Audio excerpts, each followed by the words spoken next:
Hello दोस्तों, स्वागत है आपका हमारे YouTube channel study glow fact में। मेरा नाम है राहुल कुमार और आप देख रहे हैं स्टडी ग्लो फैक्ट @। तो यूपीजीटी आर्ट की क्लास में कल की क्लास में हमने पढ़ा था चित्रकला के 6 अंग, चित्रकला षडांग। और आज की क्लास में हम पढ़ेंगे कला के तकनीक माध्यम कौन कौन से हैं। जो हम चित्रण करते हैं, कोई भी चित्र बनाते हैं या दीवार पर, कागज़ पर, कपड़े पर, और जैसे गुफाओं में चित्र बने हैं तो वो किस तकनीक से बने हुए हैं और कौन से तकनीक में बनाए गए थे और तकनीक कौन कौन सी है, ये आज की क्लास में हम जानेंगे। तो चलिए क्लास स्टार्ट करते हैं।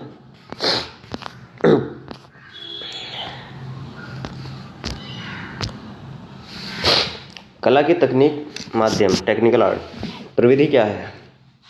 जिस प्रकार संगीतज्ञ को स्वर और कवि को शब्द तथा उनके उपयोग का ज्ञान होना आवश्यक है, उसी प्रकार चित्रकार को अपने माध्यम के उपयोग की विधि तथा संभावनाओं का ज्ञान होना भी आवश्यक है।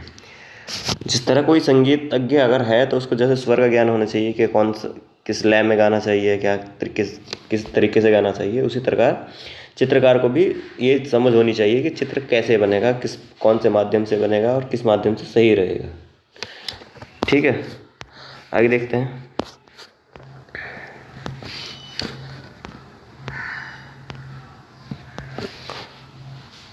उसी प्रकार चित्रकार को अपने माध्यम के उपयोग की विधि तथा संभावनाओं का ज्ञान भी होना आवश्यक है। भारतीय शिल्पशास्त्रों में कलाकार के लिए प्राविधिक कला, जिसको प्राविधिक कला क्या होती है? Technical art. ठीक, प्राविधिक ज्ञान आवश्यक बताया है तथा भित्ति, वर्तिका, वर्ण इत्यादि रचना करने के लिए की अनेक विधि बताई गई हैं। वैसे तो चित्रकार के लिए लकड़ी के कोयले से लेकर सिंथेटिक रंगों तक अनेक रंजन माध्यम एवं गुहा भित्ति से लेकर मेसोनाइट बोर्ड तक अनेक चित्रभूमि के उपयोग आज की संभावनाएं उपलब्ध हैं तथा उनका प्रयोग भी हुआ है। चित्र माध्यम की प्रमुख विधियां निम्न कही जा सकती हैं, जैसे कि कौन कौन सी हैं? चित्रण करने की विधियां। चित्रण करने की जो विधियां हैं, चित्र माध्यम की प्रमुख विधियां हैं, एक शुष्क माध्यम, एक आर्द्र माध्यम। शुष्क माध्यम मतलब होता है सूखी और आर्द्र होता है गीला। ठीक, तो शुष्क माध्यम में कौन सा आता है आपका?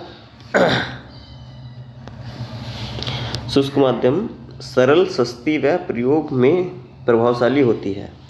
शुष्क माध्यम मुख्य रूप से सूखे पाउडर से बने होते हैं।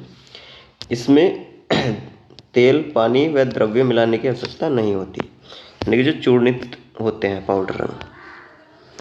शुष्क माध्यम के दो भेद होते हैं, एक तो चूर्णित पाउडर एवं पेस्टल, यानी कि जो रंग होते हैं पिसे हुए सूखे रंग जो बिना किसी चीज़ में मिलाए सूखे ही, जैसे रंगोली में यूज़ करते हैं हम, और भी अनेक तरह के चित्र हैं जिसमें हम चूर्णित पाउडर और पेस्टल रंगों का यूज़ करते हैं। पाउडर द्वारा चित्र रचना की विधि बहुत पुरानी है। रंगोली, सांझी, चौक पूरना आदि इसी के नाम है। प्राचीन शास्त्रों में इस पद्धति के चित्रों को धूलि चित्र कहा गया है। क्या कहा गया है? धूलि चित्र। कौन कौन से? जैसे रंगोली में क्या करते हैं हम? सूखे रंग से बनाते हैं। सांझी क्या है? ये भी एक लोक कला है, इसको भी हम उस सूखे रंगों से बनाते हैं। चौक पूरना, ये भी उस सूखे रंगों से ही बनाते हैं। ठीक है, तो ये सूखे रंगों में आते हैं शुष्क माध्यम में। पेस्टल रंग कौन से होते हैं? ये रंग भी शुष्क रंगों की श्रेणी में आते हैं, क्योंकि इनके लिए किसी भी प्रकार के माध्यम को मिलाने की आवश्यकता नहीं पड़ती। ठीक है, ये भी सूखे ही रंग लगाए जाते हैं। पेस्टल रंग, अगर पूछा जाए प्रश्न के पेस्टल रंग कौन से होते हैं, तो वो सूखे होते हैं पाउडर रूप में। ठीक, आर्द्र माध्यम क्या है आपका? आर्द्र माध्यम, गीले रंग आर्द्र माध्यम में आते हैं। इसमें चित्रों के निर्माण के लिए पानी, तेल, गोंद आदि का मिश्रण किया जाता है। इसमें टेम्परा एवं तेल रंगों को शामिल किया जाता है। चित्र बनाने की तकनीक विभिन्न प्रकार से हैं। जो आर्द्र माध्यम होते हैं जो गीले रंग होते हैं, तो इसमें क्या मिलाया जाता है गीला रंग करने के लिए, तो उसमें हम पानी मिला सकते हैं, तेल मिला सकते हैं, गोंद मिला सकते हैं, ठीक है, पायस के रूप में। कौन कौन सी विधि होती है हमारी? तब एक तो होती है पेस्टल हो गई आपकी सूखे रंग वाली, टेम्परा हो गई आपकी, ये गीले रंग होता है, इसमें जल रंग गीला रंग होता है, तेल रंग, और ये भित्ति चित्रण, और एक्रेलिक रंग, एक्रेलिक विधि, ये आधुनिक नवीनतम विधि है।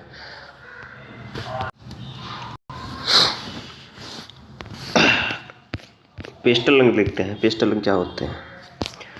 पहला जो है पेस्टल रंग सर्वशुद्ध और साधारण चित्र माध्यम है। पेस्टल में माध्यम के अभाव के कारण रंगों का स्थायित्व बढ़ जाता है और रंगत बहुत समय तक खराब नहीं होती, ठीक है। चित्रभूमि, इसके लिए जो चित्रभूमि होती है पेस्टल रंगों के लिए, पेस्टल रंग जिस पे लगाए जाते हैं वो उसके लिए कागज़ कौन सा होना चाहिए आपके लिए? तो पेस्टल के लिए खुरदरेपन की विभिन्न श्रेणियों में तैयार किए गए विशेष कागज़ बाजार में मिलते हैं। इस कागज़ का रुआ इस प्रकार का होना चाहिए कि वह पेस्टल की बत्ती में से रंग छुड़ा सके और कागज़ के ऊपर से गिरने न दे, यानी थोड़ा खुरदरा होना चाहिए। अतः कागज़ का चिकनापन अथवा चिकने धब्बे बिल्कुल नहीं होने चाहिए। कागज़ क्या होना चाहिए? खुरदरा टाइप का होना चाहिए।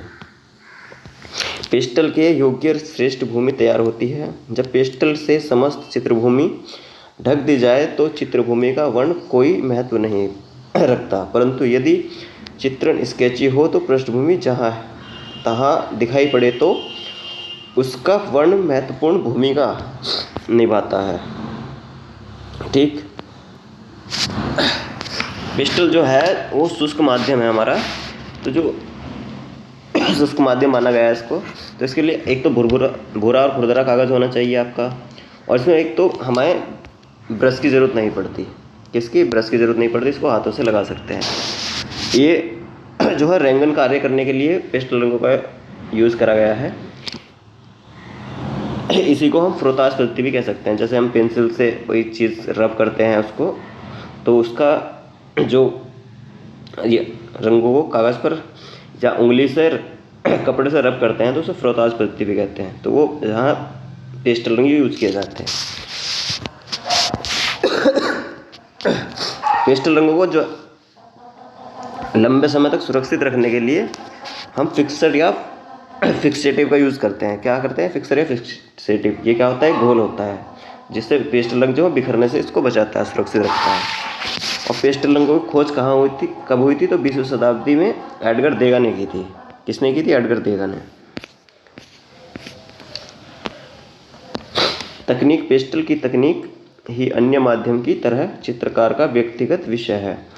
तान के मधुर मिश्रण से लेकर मोटे मोटे आघात तक सभी प्रभाव पेस्टल में संभव हैं।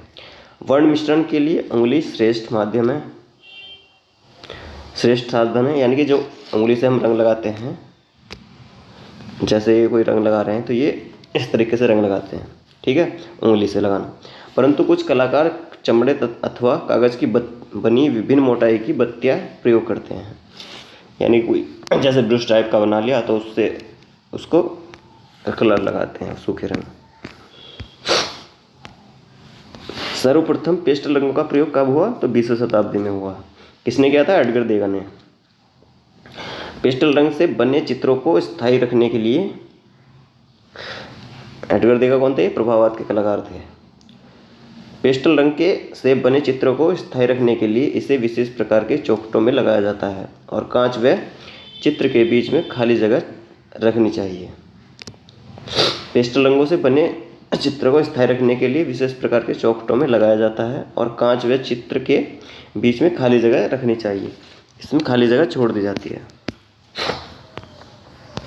पेस्टल रंग को धरातल पर स्थायी करने के लिए लगाए जाने वाले घोल को फिक्सेटिव कहते हैं। फिक्सेटिव या फिक्सर, ठीक।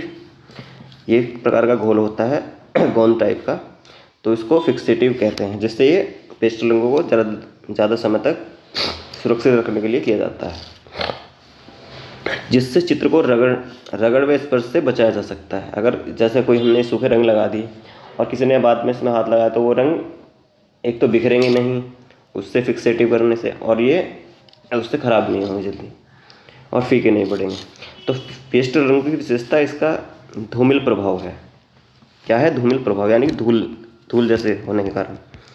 अगला देखते हैं टेम्परा रंग। टेम्परा रंग कौन से होते हैं? टेम्परा शब्द का अर्थ है किसी वस्तु में मजबूती या लचक प्रदान करना, अर्थात टेम्परा वह पद्धति है जिसमें किसी पायस का प्रयोग किया जाता है। पायस क्या होते हैं आपके? टेम्परा जो है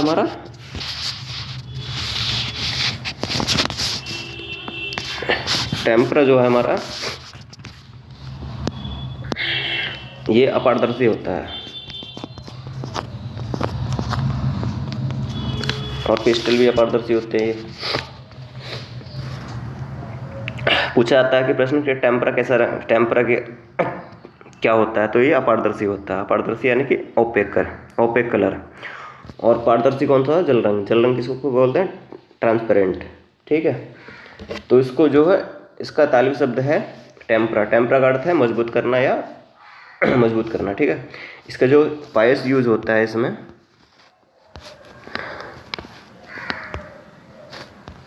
टेम्परा प्रणाली से भित्ति चित्रों के बनाने में उस पर एक विशेष प्रकार की जमीन तैयार करनी पड़ती है। उदाहरण के लिए अजंता में भित्ति को खुरदरा कर उस पर गोबर कचरे का महीन लुगदी, छनी हुई मिट्टी, धान की भूसी और अलसी का लेप पलस्तर के रूप में किया गया है। यानी कि जो अजंता और जोगीमारा या जितनी भी गुफाएं हैं इनमें जो भित्ति चित्र बनाए गए हैं तो उन पे जो दीवारें हैं वो उन पर क्या किया गया है? लेप लगाया गया है। किसका? महीन लुगदी, छनी हुई मिट्टी का, धान की भूसी, अलसी का लेप पलस्तर के रूप में किया गया है। ऐसे कई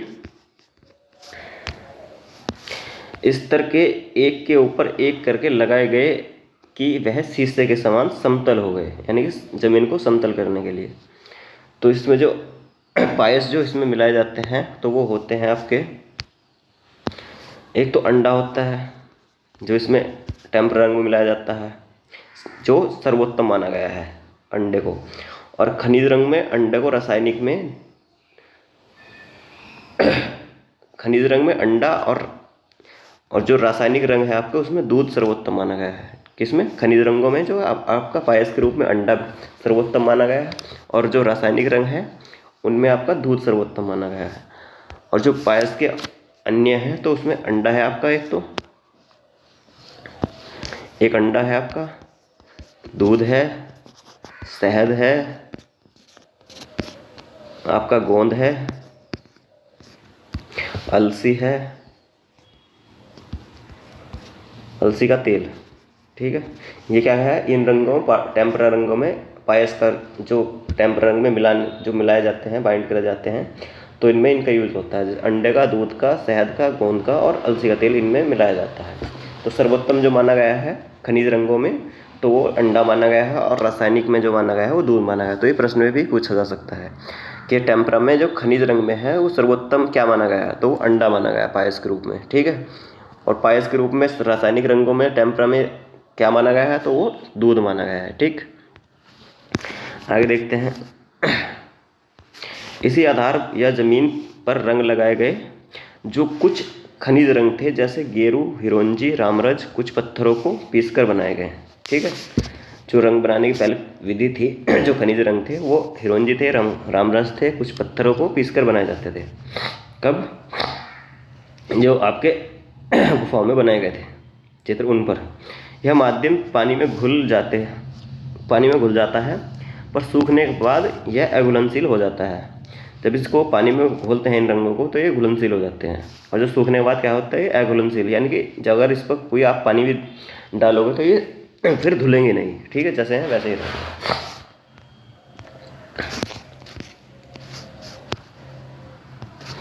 बाद में उस पर टेम्परा अथवा तेल माध्यम से चित्रण किया जाता है।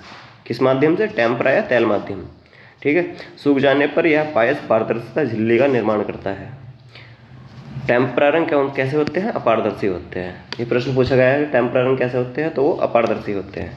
अपारदर्शी को ही इंग्लिश में ओपेक कलर कहते हैं। ठीक है, ओपेक। इसको कंफ्यूज नहीं होना। और जो पारदर्शी होते हैं उसको ट्रांसपेरेंट बोलते हैं, ठीक है। तो ट्रांसपेरेंट कौन सा होता है? जल रंग होता है। बाकी आपके यहाँ पारदर्शी होते हैं, ओपेक कलर है। प्राचीन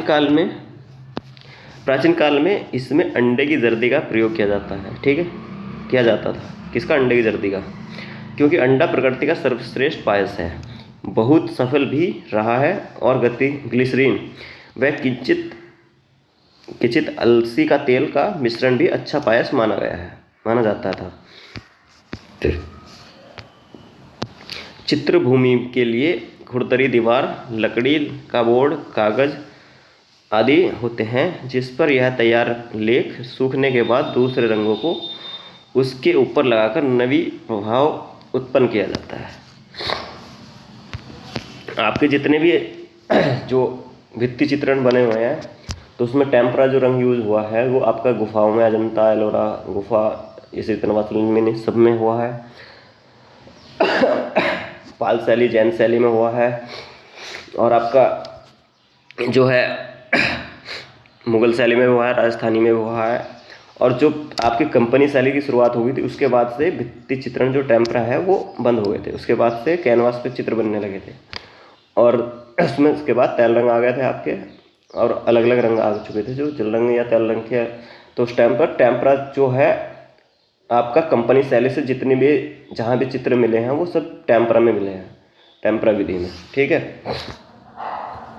और जो है आपका ऐसे पूछा जाता है कि जो जापान में होरियोजी मंदिर है तो उसमें क्या है, तो उसमें भी भित्ति चित्रण हुआ है टेम्परा रंग के प्रयोग से, ठीक है। होरियोजी मंदिर कहाँ है आपका? जापान में।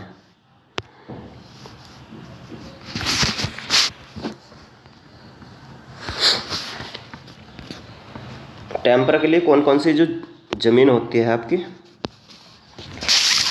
तो टेम्परा के लिए धरातल कौन कौन से यूज होते हैं? जैसे आपका भित्ति हो गया, भित्ति चित्र बनाए गए हैं इसमें, ठीक है। भित्ति चित्र आते हैं आपके दीवार पर, ठीक है, दीवार पर बनते हैं, ठीक। कागज़ पर बनाए गए हैं चित्र, कागज़ वाले चित्र को कहते हैं स्फुट चित्र, ठीक है। और कपड़े पर चित्र बनाए गए हैं टेम्परा माध्यम में, ठीक है। इनको कपड़े वाले चित्र को कहा जाता है पटचित्र। और आपके कास्ट पर बनाए गए हैं, कास्ट यानी लकड़ी पर, तो कास्ट वाले को कास्ट ही बोलते हैं, ठीक है, कास्ट चित्र। तो जो टेम्परा के लिए धरातल माध्यम है आपका, तो कौन कौन से? 4 माध्यम है आपके। एक तो हो गया आपका दीवार हो गया आपका, ठीक है, कागज़ हो गया आपका, कपड़े हो गए और आपके कास्ट हो गए या लकड़ी, ठीक है। तो दीवार पे क्या किया जाता है? भित्ति चित्रण किया जाता है। कागज़ पर क्या होता है? स्फुट चित्र बोलते हैं उसको। और कपड़े पर जो होता है उसको पटचित्र बोलते हैं। और कास्ट जो चित्र होता है उसको कास्ट चित्र बोलते हैं, लकड़ी वाले, ठीक है। तो ये पूछा भी जा सकता है कि टेम्परा के लिए धरातल कौन सा प्रयुक्त होता है। तो इसमें 4 ऑप्शन दे देगा और एक ऑप्शन इसमें से आपको दे देगा, तो आपको कौन सा लगाना है। या तो आपको दीवार मिल सकता है, कागज़ मिल सकता है, कपड़े मिल सकता है, कास्ट मिल सकता है, ठीक है। इसमें जो है आपका जो टेम्परा के लिए तुलिका का प्रयोग किया गया है वो सेबल ब्रेसल तुलिका अच्छी मानी गई है। जो टेम्परा रंग के लिए सर्वोत्तम तुलिका कौन सी मानी गई है आपकी? सेबल ब्रेसल। इस तुलिका को सर्वश्रेष्ठ माना गया है, ठीक है। जो चूने से निर्मित दीवार के लिए सबसे अच्छी मानी गई है, ठीक। और दूसरा जो है आपका टेम्परा रंग जो है, टेम्परा रंग आपका धरातल पर रंगों का मिश्रण धरातल पर संभव नहीं है। ये प्रश्न पूछा जा सकता है कि जो आपका टेम्परा माध्यम है रंगों का मिश्रण धरातल पर संभव है या नहीं, तो आपका ये संभव नहीं है, ठीक है। गीला होने पर यह घुलनशील हो जाता है और सूखने के बाद ये कठोर हो जाता है, ठीक है। कंपनी शैली से जितनी भी शैली थी सब में टेम्परा का प्रयोग हुआ है। कंपनी शैली से याद रखना आप, जितनी भी कंपनी शैली से आपके पहले चित्र बने हैं, अजंता गुफाओं से लेकर या जोगीमारा गुफाओं से लेकर और कंपनी शैली से पहले तक जितने भी आपके चित्र बने हैं वो सब टेम्परा माध्यम बने हैं, ठीक है। और उसके बाद जो आपके बने हैं वो आपके जल रंग हो गए, तेल रंग हो गए और ये इस तरीके के रंग, ठीक। अगला देखते हैं हम तेल रंग। तेल रंग कैसा होता है आपका?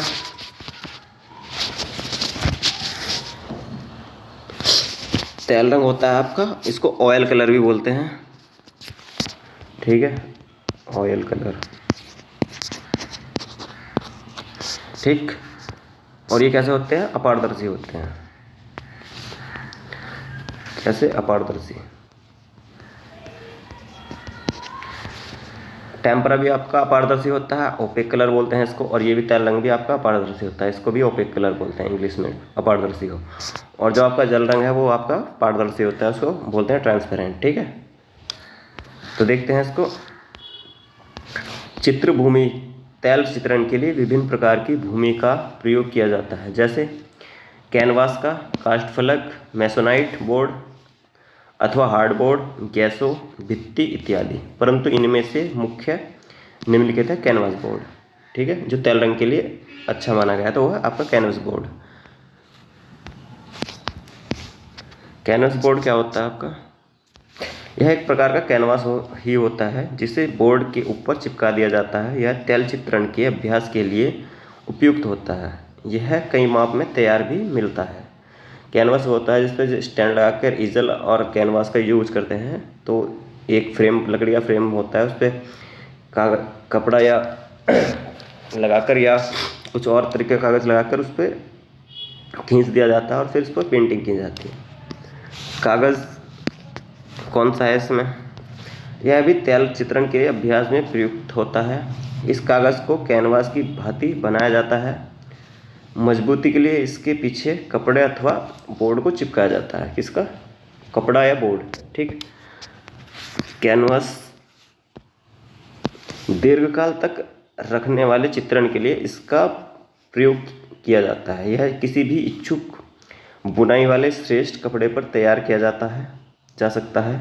कैनवास को लकड़ी के फ्रेम पर कीलों द्वारा इस प्रकार खींचकर तान दिया जाता है कि इसमें सिकुड़न न रहे। कैनवास स्वयं तैयार करने के लिए निम्न विधि काम में लाई जाती है, ठीक है। तो जो आपका तेल रंग है, इसकी खोज जो की थी वो आपकी 15वीं शताब्दी में की थी।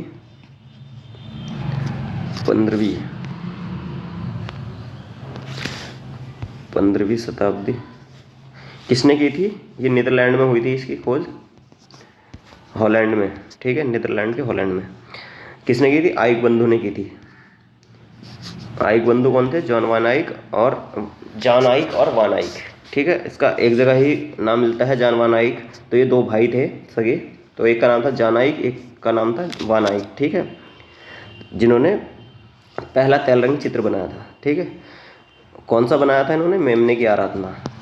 पहला तेल रंग चित्र कौन सा है? मेमने की आराधना।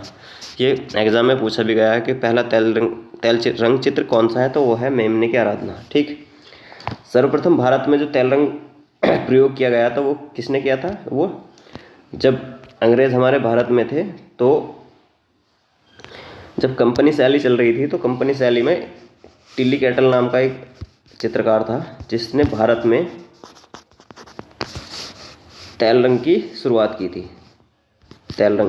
तेल रंग और ईजल और कैनवास लेकर वो भारत आया था, जिसने चित्र बनाए थे, ठीक। कौन था वो? टिल्ली कैटल, सर्वप्रथम भारत में, ठीक। इसको याद रखना कि सर्वप्रथम भारत में तेल रंग की शुरुआत किसने की थी, तो जो किसने की थी, तो वो था टिल्ली कैटल।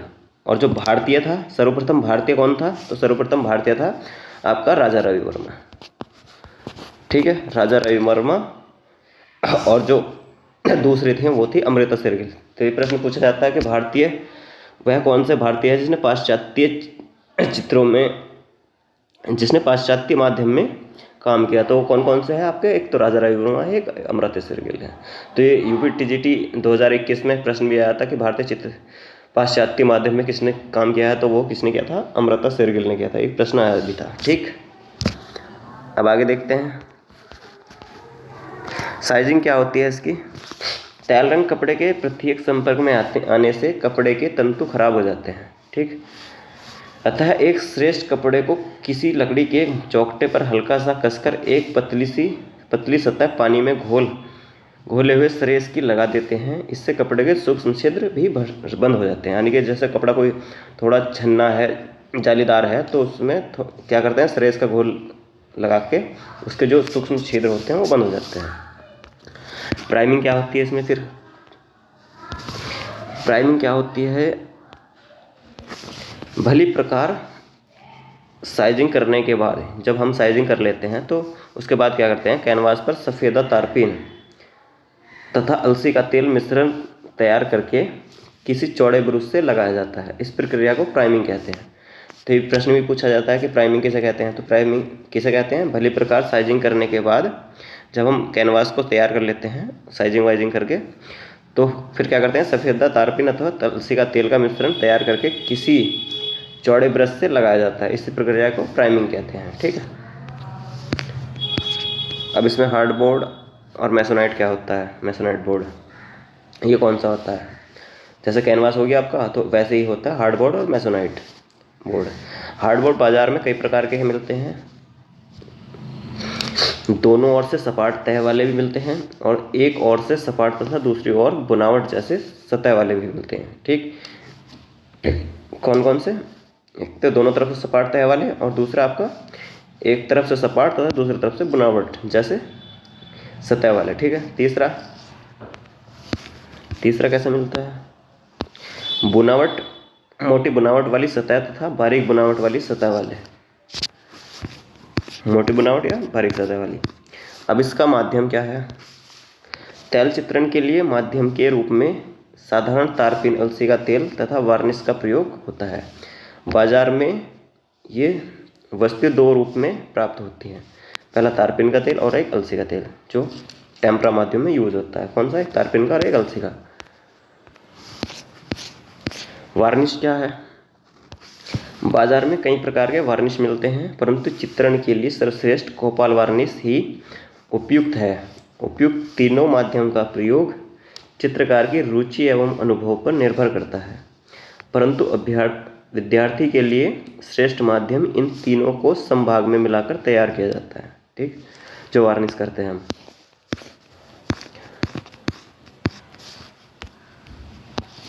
जल रंग, अब देख लेते हैं आपका जल रंग।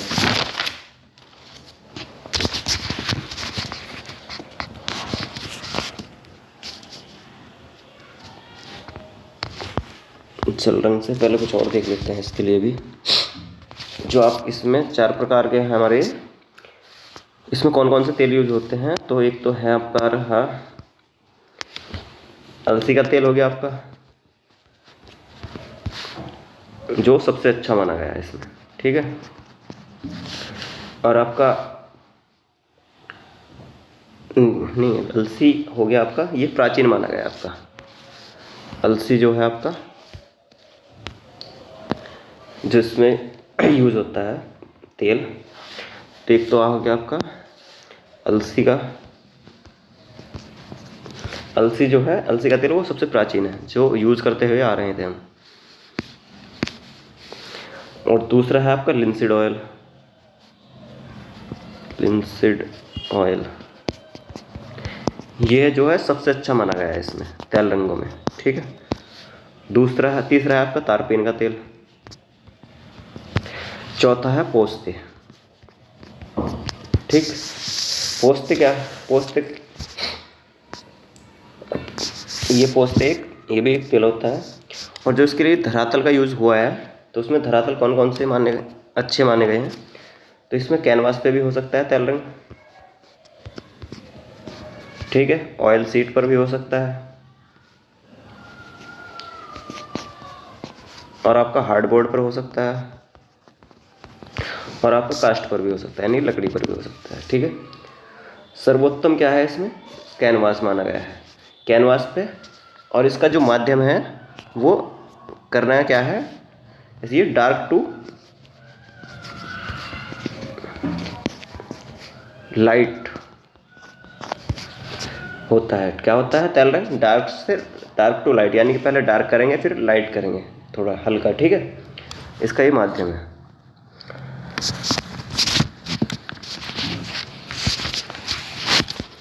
जो ये आपकी चीड़ के पेड़ से प्राप्त होती है ना, होने वाली जो लीसा से तारपीन का तेल बनता है। ठीक है। क्या बनता है? जो चीड़ के पेड़ से प्राप्त जो लीसा होती है ना, तो उससे तारपीन बनता है तेल। ठीक है। तारपीन का तेल जो बनता है आपका, और तेल रंगों में जो मोम के साथ मिश्रित करके लगाया जाता है ना, उसको ही को कहते हैं हम एनाकॉस्टिक। जो तेल रंगों में अगर हम मोम मिला दें तो उसी विधि को कहते हैं हम एनाकॉस्टिक भी कहा जाता है उसी को। ठीक है, अब देख लेते हैं अगला जल रंग। तो जल रंग क्या है हमारा?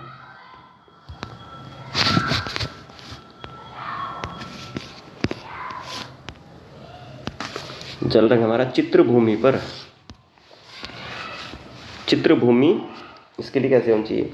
जल रंग चित्रण के लिए मुख्यतः कागज़ का प्रयोग किया जाता है। कागज़ बाजार में कई नामों से मिलते हैं। आजकल मुख्यतः हाथ का बना कागज़ जल रंग के लिए अच्छा माना जाता है। क्या कौन सा? हाथ का बना कागज़। इसकी खोज कहाँ हुई थी ये देखते हैं। इसकी सर्वप्रथम खोज हुई थी 13वीं शताब्दी में, इंग्लैंड में हुई थी इसकी खोज। ठीक है, इंग्लैंड में किसने की थी? पॉल सैंडबाई ने। ये पूछा भी जाता है कि जल रंग की खोज किसने की थी, तो पॉल सैंडबाई ने की थी। कब की थी? तो सर्वप्रथम खोज की थी 13वीं शताब्दी में। और तेल रंग की किसने की थी? जॉन वान एक ने। कब? आपकी 15वीं शताब्दी में। तेल रंग की खोज कब हुई थी? आपकी ये 15वीं शताब्दी में। कहाँ हुई थी? नीदरलैंड में। किसने की थी? जॉन वान एक ने। और जल रंग की किसने की है आपकी? ये पॉल सैंडबाई ने की है। ठीक है, और जो भारत में जो इसका प्रयोग हुआ है वो कब हुआ है? जब कंपनी शैली थी भारत में, तो उसके समय ब्रिटिश चित्रकार जो थे डैनियल बंधु जो थे, ये दो भाई थे। जैसे जॉन वान आइक थे, ऐसे ये दो भाई थे डैनियल बंधु। एक का नाम था थॉमस डैनियल और दूसरे का नाम था विलियम डैनियल। ये क्या थे? ये भाई नहीं थे, ये चाचा भतीजे थे। सॉरी, जो विलियम थॉमस थे भतीजे थे, विलियम थे चाचा थे। ठीक, ये दृश्य चित्रण करने में माहिर थे। कौन थे? दृश्य चित्रण करने में माहिर थे। तो जो भारत में जल रंग की शुरुआत हुई थी वो डैनियल बंधु ने की थी। ठीक, तो थॉमस डैनियल और विलियम डैनियल ये चाचा भतीजे थे। जल रंग के लिए जो हस्त निर्मित कागज होता है, जो हाथों से बना जाता है, वो हैंडमेड पेपर का प्रयोग होता है इसमें, जो अच्छा माना जाता है। जल रंग जो है हमारा वो होता है आपका, जो आपका तेल रंग था वो तो होता है आपका डार्क टू लाइट, यानी पहले डार्क करेंगे और फिर लाइट करेंगे। ठीक है, ये माध्यम पूछा जाता है कि तेल रंग कैसा होता है, तो वो डार्क टू लाइट होता है और ये लाइट टू डार्क होता है। कौन सा? आपका जल रंग ये लाइट टू डार्क और वो होता है डार्क टू लाइट। ठीक है, ये ध्यान रखना आपको, इनमें अंतर क्या है। चित्रण के लिए उपयुक्त होता है। यह साधारणतः 3 श्रेणी में प्राप्त है। कौन सा कागज? एक तो चिकना प्राप्त होता है, एक मध्यम होता है, एक मोटा होता है। ये 3 तरह का कागज होता है 3 श्रेणी। कागज में पानी सोखने की प्रवृत्ति दुर्गुण होनी चाहिए, यानी कि ज़्यादा होनी चाहिए, मानी जानी चाहिए। किन्हीं कागज़ों को श्वेत बनाने के लिए अधिक ब्लीच कर दिया जाता है।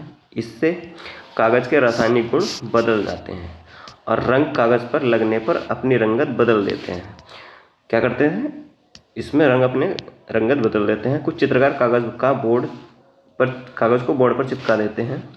कागज़ को गीला करने के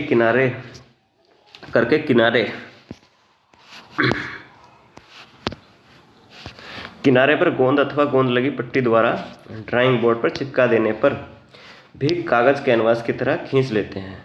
जैसे कैनवास पर काम करते हैं ना, जैसे कोई कपड़ा लगा दिया उस पर कीलो से गाड़ कर, तो वैसे ही है कागज़ कैनवास की तरह खींचा जाता है। ठीक है, तो कागज़ की सतह का खुरदरापन होता है, वो कलाकार की रुचि, अनुभव और कार्य विशेष की आवश्यकता पर निर्भर करता है। क्या करता है? जो उसको कागज़ किस तरह का यूज़ करना है, कि वो किस में रुचि रखता है, तो वो आपका खुरदरापन कलाकार की रुचि, अनुभव और कार्य विशेष की आवश्यकता पर निर्भर करता है कि वो कौन सा यूज़ करना चाह रहा है चित्रकार। क्योंकि सतह की विभिन्न बनावट भिन्न प्रभाव उत्पन्न करती है। ठीक है, जौन सा कागज़ होगा जो वही आपका भिन्न प्रभाव देगा। अब तुलिका इसके लिए कौन सी श्रेष्ठ मानी गई है? जल रंग के लिए चित्रण के लिए ब्रश में लचीलापन होना चाहिए। अत्यंत उपयुक्त हो रहता है। साधारणतः बारीक काम करने के लिए गोल और पतली तुलिका, बड़े स्थानों को रंगित करने के लिए चपटी आकृति की तुलिका उपयुक्त हो रहती है। जहाँ हम संभव हो सो सर्वश्रेष्ठ तुलिका ही प्रयोग करनी चाहिए। ठीक है। और जो इसमें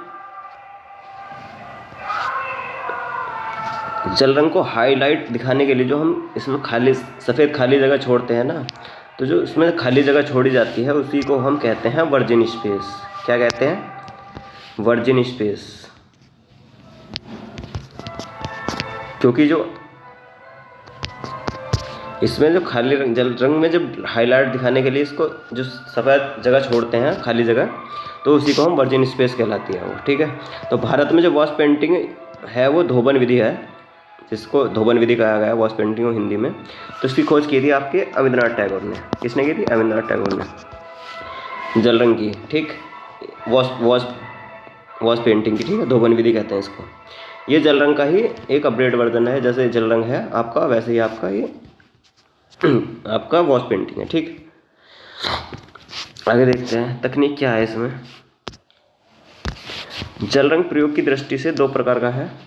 प्रथम घुलनशील, जो प्रथम परत से सूख जाने पर द्वितीय परत लगने पर पुनः घुल जाते हैं, तथा दूसरे अघुलनशील, जिसके परत द्वारा परत दर परत चित्रण किया जाता है। दोनों के पृथक पृथक प्रभाव तथा संभावनाएं हैं। पारस्परिक रूप में जल रंग चित्रण की तकनीक में जल रंगों की पारदर्शक परत लगाई जाती है, जिसमें हाईलाइट के लिए धरातल को श्वेत छोड़ दिया जाता है। क्या करता है? श्वेत छोड़ दिया जाता है। तो उसमें प्राचीन काल में ग्वास, कैसिन इत्यादि अपारदर्शक रंग को पृथक माना जाता है, परंतु आधुनिक काल में इन माध्यम के लिए भी जल रंग शब्द का प्रयोग होता है।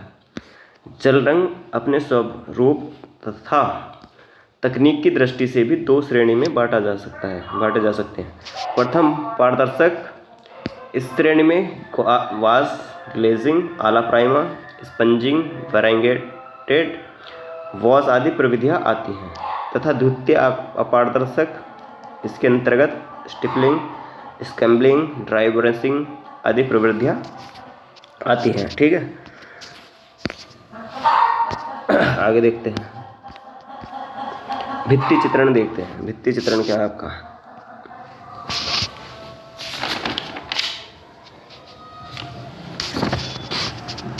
भित्ति चित्रण क्या होते हैं? भित्ति चित्रण को ही म्यूरल्स कहते हैं। ठीक है। म्यूरल तकनीक की सबसे अधिक व सबसे महत्वपूर्ण विधि भित्ति चित्रण है। म्यूरल चित्रण अपनी प्रकृति से दृश्य कला की अन्य विद्याओं से भिन्न है, क्योंकि इसका मूल रूप स्थापत्य भवन से संबंध है। तो जितना भी हुआ है, जैसे अजंता, एलोरा, चित्रवासल, जोगीमारा, ये जितने भी आपकी गुफाएं हैं जितने चित्रण हुआ वो सब में भित्ति चित्रण हुआ है, म्यूरल्स। ठीक है। भित्ति चित्रण कितने हैं? दो प्रकार की होती है। एक तो फ्रेस्को सेको और एक होता है फ्रेस्को ब्रूनो। फ्रेस्को ब्रूनो होता है गीली भित्ति पे चित्रण करना, और फ्रेस्को सेको होता है सूखे स्थान पर चित्रण करना। ठीक।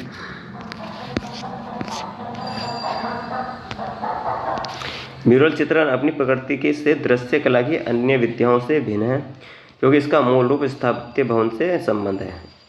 इसमें दीवार व भवनों की छत पर चित्रण किया जाता है। 12वीं शताब्दी में चालुक्य राजा सोमेश्वर द्वारा रचित अभिलाषितार्थ चिंतामणि में नाट्य मंडप की सज्जा में भित्ति चित्रण का विधान मिलता है। किसका? भित्ति चित्रण का विधान। बाद में वॉल पेंटिंग को फ्रेस्को तकनीक कहने लगे। पहले इसको वॉल पेंटिंग कहते हैं, फिर इसको फ्रेस्को तकनीक कहने लगे। फ्रेस्को चित्रण का तात्पर्य ताज़ा चित्रण है। यह दो प्रकार से होता है आपका। पहला है आपका फ्रेस्को ब्रूनो, जो गीली भित्ति होती है, और एक होता है फ्रेस्को सेको, तो ये सूखी भित्ति होता है। तो ये प्रश्न भी पूछा जाता है कि भित्ति चित्रण, जैसे अजंता में कौन सा भित्ति चित्रण हुआ है, तो उसमें वहाँ हुआ है फ्रेस्को सेको चित्रण। तो फ्रेस्को सेको होता है सूखी भित्ति, और फ्रेस्को ब्रूनो होता है आपका गीली भित्ति। ठीक। फ्रेस्को बुनों में धरातल तैयार हो जाने पर सूखने से पूर्व रंग भरना आरंभ कर दिया जाता है।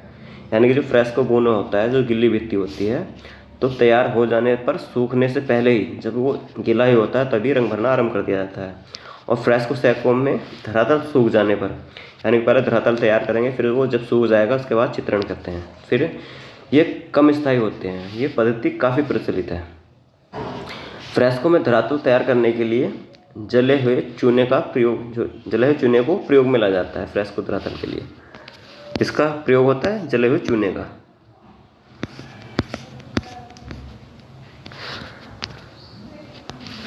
आधुनिक समय में कलाकार विभिन्न स्थानों व सार्वजनिक भवनों को अलंकृत कर इसमें मोजाइक, लकड़ी, cement, acrylic, steel, fibre, glass, terracotta, विभिन्न वस्तुओं आदि, इनके अलावा लाजवट व सुनहरी रंगों का भी प्रयोग किया जाता है। कौन कौन से?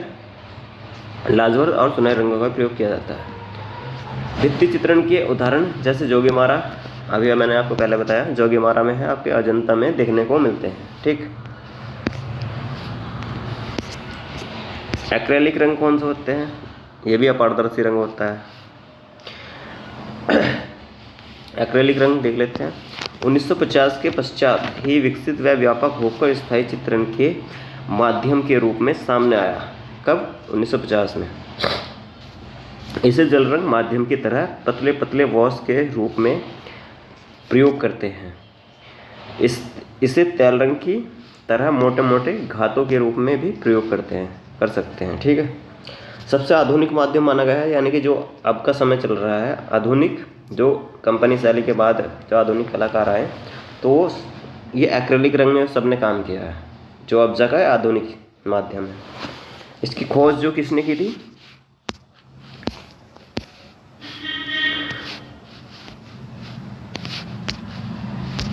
एक्रेलिक तेल रंग से अधिक प्रभावी होता है। एक्रेलिक जो है तेल रंग से अधिक प्रभाव डालता है, समय के साथ खराब नहीं होता। एक्रेलिक में पारदर्शी व अपारदर्शी दोनों प्रभाव से पोत बनाए जा सकते हैं। क्या कर सकते हैं? पोत बनाए जा सकते हैं। इसकी खोज किसने की थी? तो इसकी खोज सर्वप्रथम की थी फ्रांस में। किसने की थी? सैंडे पेटर्स ने। किसने की थी? सैंडे पेटर्स ने। ठीक है, फ्रांस में हुई थी और सैंडे पेटर्स ने इसकी खोज की थी। कब की थी? एक्रेलिक रंग जो है हमारे, एक तो ये जल्दी सूख जाते हैं और रिटार्डर रंगों को जल्दी सूखने में रोकता है। क्या रोकता है? रिटार्डर। और फिर 20वीं शताब्दी में सफल प्रयोग जो एक लैटिन ग्रुप द्वारा किया गया था, तो एक्रेलिक रेजिंग की खोज डॉक्टर ओटे रोहम ने की थी।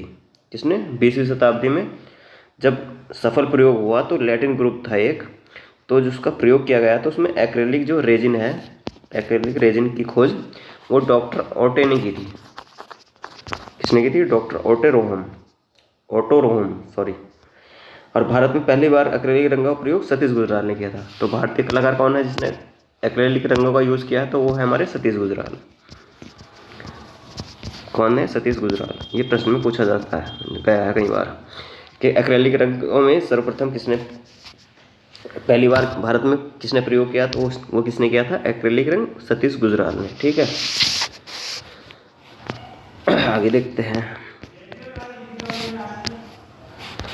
एक्रेलिक रंगों में चित्रण के लिए विविध प्रकार की सतहों का उपयोग किया जाता है। जैसे ऐसी कोई भी सतह जिस पर रंगों का थोड़ा अंश शोषित हो सकता हो, चित्रण के लिए काम में लाई जा सकती है। जैसे कैनवास, जूट का कैनवास, लकड़ी, हार्डबोर्ड और कागज़, आपका भित्ति आदि। ठीक है, ये इसके जो चित्रण करने के हैं आपके, उस पर कैनवास पे कर सकते हैं, जूट का कैनवास कर सकते हैं, लकड़ी पर कर सकते हैं, हार्डबोर्ड पर कर सकते हैं, कागज़ पर भित्ति आदि। ठीक है, नेक्स्ट देखते हैं हम। एक्रेलिक रंगों में चमक लाने के लिए ग्लास मीडियम व पारदर्शी रंग प्रभाव लाने के लिए मैट मीडियम का प्रयोग में लाए जाते हैं। क्या लाए जाते हैं? पारदर्शी प्रभाव लाने के लिए मैट मीडियम प्रयोग में लाए जाते हैं। तो ये हमारा एक्रेलिक रंग खत्म हो गया। अब देखते हैं स्केच कैसे बनाया जाता है, जो पेंसिल से बनाया जाता है। ठीक है, स्केच बनाने की विधि क्या है? शीघ्रता से किया गया रेखांकन स्केच कहलाता है। ये पूछा जाता है कि शीघ्रता से किया गया रेखांकन क्या क्या कहलाता है, तो वो स्केच कहलाता है। ठीक है, स्केच क्या है? ये रेखे गुण है। ये भी ऐसे भी पूछ लेता है कि स्केच क्या है, तो आपका क्या है? रेखे गुण है। चित्रों में गोलाई, छाया, प्रकाश, माध्यम, ये स्केच है। चित्रों में जो गोलाई है, छाया प्रकाश है, वो क्या है? एक स्केच का माध्यम है। छाया प्रकाश को पर्दाज भी कहते हैं, स्फुमातो भी कहते हैं, चेरोस्फूतो भी कहते हैं, और क्यूरोस्फोतो भी छाया प्रकाश के ही नाम है। क्या क्या नाम है आपका? एक तो पर्दाज हो गया आपका, स्फुमातो भी बोल सकते हैं इसको, चेरोस्फोतो भी बोल सकते हैं, क्यूरोस्फोतो भी बोल सकते हैं, और छाया प्रकाश के नाम से भी इसको जान सकते हैं। तो ये सब एक ही है। पर्दाज जो है वो मुगल काल की देन है। पर्दाज जो है आपकी मुगल काल की देन है। पर्दाज दो प्रकार के थे मुगल काल के समय में। जो छाया प्रकाश दी जाती थी उसे ही पर्दाज कहा जाता था। तो पहली बार पर्दाज का यूज कहाँ हुआ था? मुगल काल में हुआ था। तो यूरोप में छाया प्रकाश के लिए स्फुमातो, चेरोस्फोतो शब्द का प्रयोग किया गया है। कहाँ? यूरोप में। छाया प्रकाश के लिए पूछा जा सकता है प्रश्न कि यूरोप में छाया प्रकाश के लिए कौन सा शब्द यूज किया गया? तो स्फुमातो और चेरोस्फोतो शब्द का प्रयोग किया गया है। इसके लिए लियोनार्डो दा विंची की मोनालिसा में छाया प्रकाश को बहुत अच्छे से दिखाया गया है। अगर आप मोनालिसा की जो पेंटिंग है आप उसको ध्यान से देखेंगे तो आप अगर साइड बाय साइड से उसको देखेंगे तो उसमें थोड़ा अलग अलग डिफरेंस आपको दिखाई देगा छाया प्रकाश। ठीक है, मुगल काल में जो पर्दाज थे वो दो प्रकार के थे, दो भागों में बांटा गया था। एक था बिंदु पर्दाज, एक था कृत पर्दाज। बिंदु पर्दाज था, बिंदु पर्दाज बिंदु बिंदु रखकर, जैसे आप डॉट डॉट डॉट डॉट करके कोई चित्र बना रहे हैं, जैसे ये हमें इसी चित्र की अनुभूति हो रही है, तो इसको छाया प्रकाश निकालना बिंदु पर्दाज कहलाता था। इसी को अंग्रेजी में स्टिपलिंग कहते हैं। ठीक है, अंग्रेजी में क्या कहते हैं? इसको बिंदु पर्दाज को स्टिपलिंग कहते हैं। और खत पर्दाज क्या है आपका? खत पर्दाज आपका लाइन का प्रयोग करके छाया प्रकाश निकालना।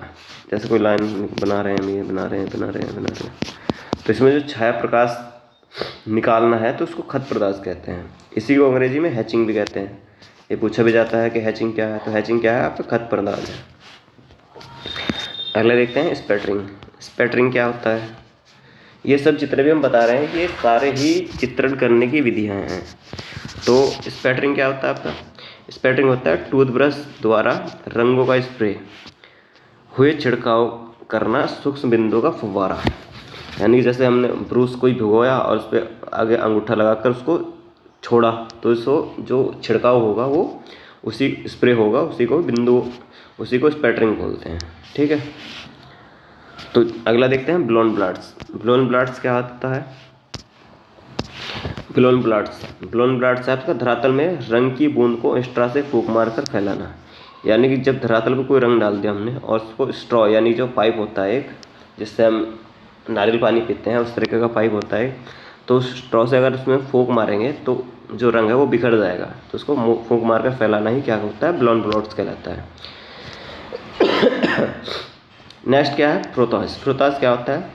पेंसिल से कागज़ पर रब करके नीचे रखी वस्तु की छाप लेना। जैसे अगर हमने जैसे बचपन में खेलते थे हम, कोई सिक्का लेके उसके ऊपर कागज़ रख के उसको रब करते हैं, जैसे पेंसिल से ऐसे रगड़ते हैं तो उसकी आकृति बन जाती है उस कागज़ पर, तो उसी को हम फ्रोताज पद्धति कहते हैं। माउंटिंग क्या होती है आपकी? माउंटिंग होती है जल रंग कागज़ को गीला करके इसके चारों तरफ टेप लगाना। यानी कि टेप क्या होता है? जैसे हमने कोई कागज़ लिया और पेंटिंग का जो हमें एरिया सेलेक्ट करना है, जैसे अंतराल, पोत और अंतराल में अंतर हमने पहले समझाया था वीडियो में, जो आपका जैसे ये है, ये कागज़ हो गया पूरा, तो ये क्या कहलाएगा? ये पोत कहलाएगा। इसको देखते हैं पूरा, जो ये है हमारा, ये पूरा एक कागज़ है तो ये इसको बोलेंगे पोत। और जो ये है हमारा, जितने एरिया में हमें चित्र बनाना है,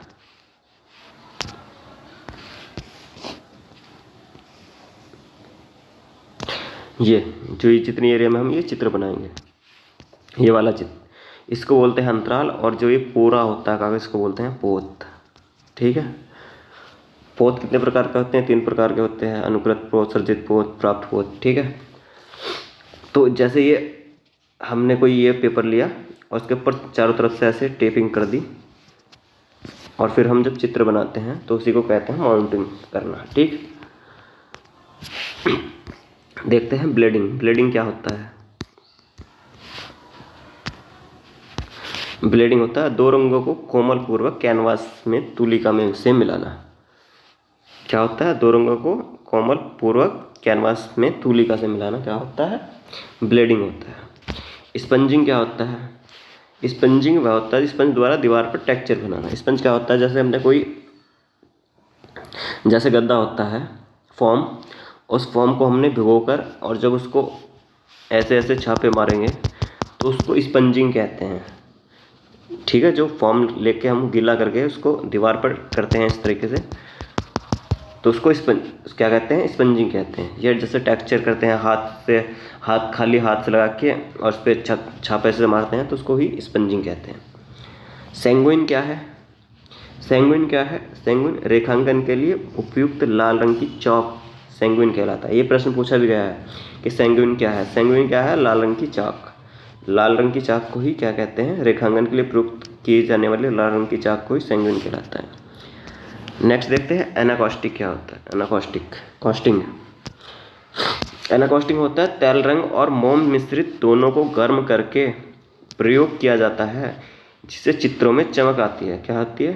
तेल रंग और मोम रंग को मिश्रण करने के बाद जो गर्म करके प्रयोग किया जाता है उसे चित्रों में चमक आती है, उसी को क्या कहते हैं? एनाकॉस्टिंग कहते हैं। ठीक है। ग्लेजिंग क्या है? अपारदर्शी रंगों में पारदर्शी रंग चढ़ाना। क्या है? पारदर्शी रंगों में पारदर्शी रंग चढ़ाना ही क्या कहलाता है? ग्लेजिंग कहलाता है। नेक्स्ट है हमारा आला प्राइमा। आला प्राइमा क्या होता है? चित्र को एक बार में ही पूर्ण कर देना। एक दो टोन में चित्र को पूरा न करके एक ही टोन में तैयार करना आला प्राइमा कहलाता है। इसे प्रत्यक्ष चित्रकला तकनीक भी कहते हैं। यानी जो हम टोन बनाते हैं, तान जिसको बोलते हैं, तान क्या होती है? रंगत का गहरापन को ही तान कहते हैं, और जो रंगत का कालापन होता है उसको शेड बोलते हैं। ठीक है, तो जो तान है उसको एक दो तान में ना बना के एक ही तान में आपको तैयार अगर कोई चित्र कर रहा है तो उसको आला प्राइमा कहते हैं। ठीक है। इम्पेस्टो क्या है? इम्पेस्टो पैलेट नाइफ की सहायता से रंगों की मोटी परत चढ़ाना। पैलेट नाइफ क्या होता है? जो एक नाइफ पैलेट जो होती है आपकी, जो वो रंग रखने की एक प्लेट होती है उसको पैलेट बोलते हैं। तो उस जो एक नाइफ होता है चाकू, उसकी सहायता से रंगों की मोटी परत चढ़ाना इम्पेस्टो कहलाता है। स्कम्बलिंग क्या होता है? स्कम्बलिंग होता है ड्राई वॉशिंग, अपारदर्शी रंगों के सूखे ब्रश से रंग की पारदर्शी रंग चढ़ाना, पारदर्शी परत चढ़ाना स्कम्बलिंग कहलाता है। क्या कहलाता है? ड्राई वॉशिंग, अपारदर्शी रंगों में, यानी जो सूखे रंग होते हैं तो अपारदर्शी रंगों के ऊपर सूखे ब्रश से रंग की पारदर्शी परत चढ़ाना स्कम्बलिंग कहलाता है। बाटिक क्या होता है? बाटिक होता है आपका, बाटिक कपड़े पर चित्रण विधि है, मोम का प्रयोग होता है। यानी जो है बाटिक कपड़े पर चित्रण किया जाता है और मोम का प्रयोग किया जाता है इसमें। ठीक। कोलाज क्या है? कई तह चिपका कर तैयार की गई कलाकृति कोलाज कहलाती है। यानी कि अगर जैसे हम कोई कागज़ है उसको चिपका कर क्या कहते हैं? उसको तैयार की गई कलाकृति को कोलाज कहते हैं, कई तह बनाकर। कोलाज की कलाकृति बनाने के लिए माध्यम लकड़ी, कागज़, कतरन, रस्सी, सुतली, पिन, ट्यूब आदि हो सकते हैं। कौन से? लकड़ी से भी बना सकते हैं, कागज़ से भी बना सकते हैं, कतरन से भी, रस्सी से भी, सुतली से भी, पिन से भी। नेक्स्ट है हमारा कोलाज पद्धति का सर्वप्रथम प्रयोग हमारा घनवादी चित्रकारों ने किया है। घनवादी चित्रकार कौन कौन से हैं हमारे? ब्राक हो गए, पिकासो हो गए हमारे, और भारत के कौन है हमारे घनवादी? गगनेंद्रनाथ। मिक्स्ड मीडिया क्या होता है आपका? मिक्स मीडिया है दो या दो से अधिक चित्रण माध्यमों को मिश्रित कर नवीन रूप में प्रकट करना ही मिक्स मीडिया या मिश्रित माध्यम कहलाता है। क्या कहलाता है? मिक्स मीडिया या मिश्रित माध्यम। दो या दो से अधिक चित्रण माध्यम को मिश्रित कर नवीन रूप में प्रकट करना। जैसे आपका जल रंग के साथ पोस्टर रंग, एक्रेलिक के साथ तेल रंग और पेस्टल रंग के साथ पोस्टर रंग। ठीक है। तेल रंग को मोम के साथ मिक्स कर लगाने को एनाकॉस्टिक कहते हैं। कहा जाता है। ये उदाहरण है इसके। नेक्स्ट देखते हैं मणिकुट्टिम। मणिकुट्टिम क्या है? यह कला 5वीं से 6वीं शताब्दी की ईसाई कला में देखने को मिलती है। कौन सी? ईसाई कला में देखना, 5वीं या 6वीं शताब्दी में। इसमें रंगीन कांच के चौकोर टुकड़ों में काटकर फर्श दीवारों में लगाया जाता है, फर्शों में दीवारों में लगाया जाता है। फव्वारों में भी इसका प्रयोग किया जाता है। इसमें रंगीन कांच के चौकोर टुकड़ों में काटकर और फर्श दीवारों में लगाकर फव्वारों में प्रयोग किया जाता है। क्या कहलाता है? मणिकुट्टिम। नेक्स्ट देखते हैं आपका छापा चित्रण। छापा चित्रण क्या है?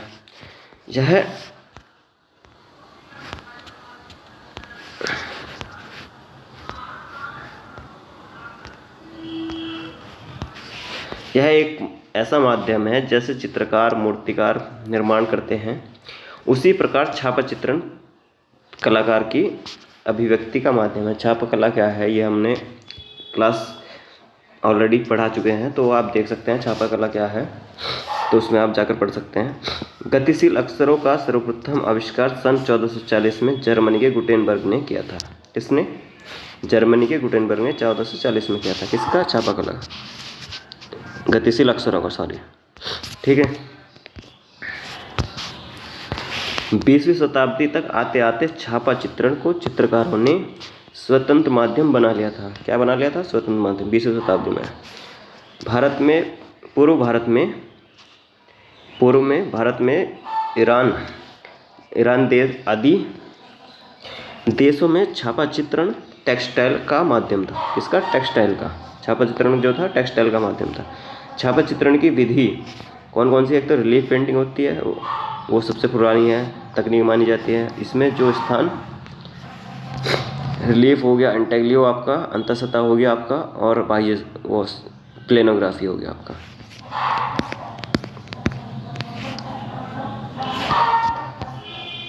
इसमें जो स्थान छापे के लिए नहीं चाहिए उसे टूल की सहायता से निकाल दिया जाता है। उभरे हुए भाग पर रोलर की सहायता से स्याही लगाकर उसे ब्लॉक या प्लेट का मशीन पर दाब देकर छापा निकाल लिया जाता है। Linocut, linoleum sheet, wood cut, black wood आदि धातु आदि तकनीक है। तो ये आज की क्लास हमने जो कला की तकनीक और माध्यम थे वो आज की क्लास में हमने कवर किए। तो आपको क्लास कैसी लगी कमेंट करके ज़रूर बताएं और वीडियो को लाइक ज़रूर करें। Thanks for watching. Subscribe my YouTube channel. हमारे यूट्यूब चैनल है स्टडी ग्लोब फैक्ट 2 के नाम से @ यूट्यूब लिंक हमारा है और वेबसाइट हमारी है studyglobe.com के नाम से। studyglobe.com पर आप जितनी भी हमने क्लास अब तक पढ़ा चुके हैं वो सारी क्लास आपको हमारी इस वेबसाइट पर मिल जाएंगी, और इससे अलग भी और जानकारी हमने अपनी वेबसाइट पर डाली हुई है। और वेबसाइट का लिंक आपको हमारा यूट्यूब के बायो में मिल जाएगा। और जिस बुक से हम इसको पढ़ा रहे हैं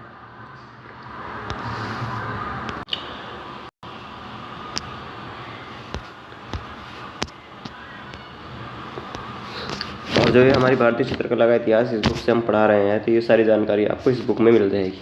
यह बुक हमने अमेज़ॉन पर डाली हुई है, जिसका प्राइस हमने 99 रुपीज़ रखा है। ये आपको ई बुक फॉर्म में मिलेगी। ई बुक फॉर्म आप जब इसको अमेज़ॉन से परचेज़ करेंगे तो इसको परचेज़ करने के बाद आप पेमेंट करने के बाद आप अमेज़ॉन किंडल ऐप डाउनलोड करेंगे, जिसमें आपको ये डाउनलोड होकर मिल जाएगी। ये हमने ई बुक फॉर्म में इसलिए रखी है ताकि हम जब भी इसमें अपडेट करते रहें वो अपडेट आपको एक ही बुक में मिलती रहेगी। तो इससे आपका पैसों का एक तो नुकसान नहीं होगा, और जितनी भी हम इसमें अपडेट करेंगे और भी चीज़ें ऐड करते रहेंगे तो वो आपको इसी में मिलती रहेंगी। तो आज की वीडियो यहीं समाप्त करते हैं। जय हिंद।